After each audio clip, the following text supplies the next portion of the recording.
Hello বন্ধুরা, আরও একটি নতুন লং ভিডিও নিয়ে চলে আসলাম। কন্টেন্ট ক্রিয়েটর যারা আছেন তারা অবশ্যই জানেন নিয়মিত রিলস ভিডিওর পাশাপাশি লং ভিডিও আপলোড করার প্রয়োজন পড়ে। আজকে একটি লং ভিডিও নিয়ে আসলাম, ভিডিওটা একটু দীর্ঘ হবে। আজকে দেখানোর চেষ্টা করছি আলুর চাষাবাদ করা হয়েছে সেটির ভিডিও। এটি আমাদের গ্রামের একজন সফল কৃষকের আলু খেতে চলে এসেছি আজকে। কিছুদিন আগে আপনাদেরকে দেখিয়েছিলাম বাবু ভাইয়ের জমিতে বিভিন্ন সবজির চাষাবাদের ভিডিও। আজকে দেখানোর চেষ্টা করছি বাবু ভাইয়ের জমিতে আলুর চাষাবাদ করা হয়েছে বেশ অনেকটা জায়গা জুড়ে, প্রায় 4 বিঘা জমি জায়গা জুড়ে আলুর চাষাবাদ করা হয়েছে। আলুর মোটামুটি বেশ বাম্পার ফলনই হয়েছে।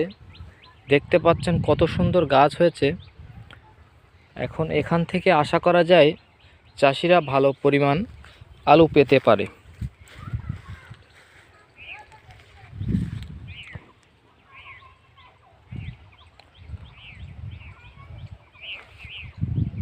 আলুর প্রচুর ফলন হয়েছে এবার।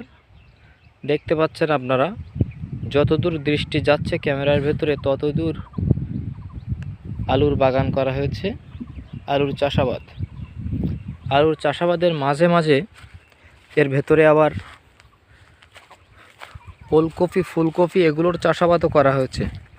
যদিও বর্তমান সময়ে কপি, ওলকপি, ফুলকপির দাম খুবই নিম্নমুখী, যার কারণে কৃষকরা ক্ষতির সম্মুখীন হচ্ছে।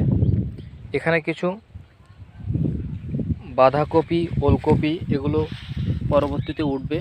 ওলকপির চাষাবাদ আছে। আলুর সারির মাঝখান দিয়ে প্রতিটা সারির মাথায় মাথায় এভাবে কপি রোপণ করা হয়েছে, ওলকপি, ফুলকপি।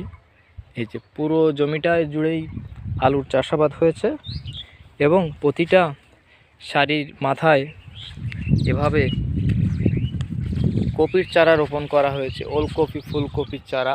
এই যে দেখতে পাচ্ছেন আপনারা, চারিদিকে কত সুন্দর করে নেট দিয়ে এভাবে ঘিরে। ইঁদুরের আক্রমণ থেকে, ইঁদুরের প্রচুর আক্রমণ হয়, ইঁদুর প্রচুর ফসল নষ্ট করে ফেলে, যার কারণে এবার নেট দিয়ে চারি সাইড সুন্দর করে ঘিরে দেওয়া হয়েছে।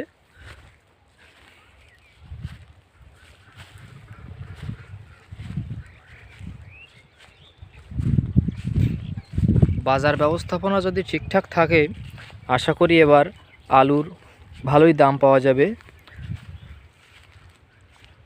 এখন বর্তমান সময়ে আলুর একটু নিম্নমুখী দাম রয়েছে। আসলে বাজার অব্যবস্থাপনার কারণে কৃষকরা অনেক ক্ষেত্রে সম্মুখীন হয় বিভিন্ন সমস্যার। তাদের ন্যায্য দাম পায় না তাদের জিনিসের। আসলে কৃষকদেরকে বাঁচিয়ে রাখতে হবে, আর কৃষকদেরকে বাঁচিয়ে না রাখলে কৃষকরাই কিন্তু দেশের মূল চালিকা শক্তি।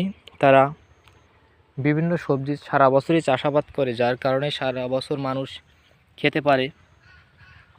এখন কৃষকরা যদি ঠিকমতো দাম না পায় তাহলে কিন্তু তারা চাষাবাদ থেকে আগ্রহ হারিয়ে ফেলবে।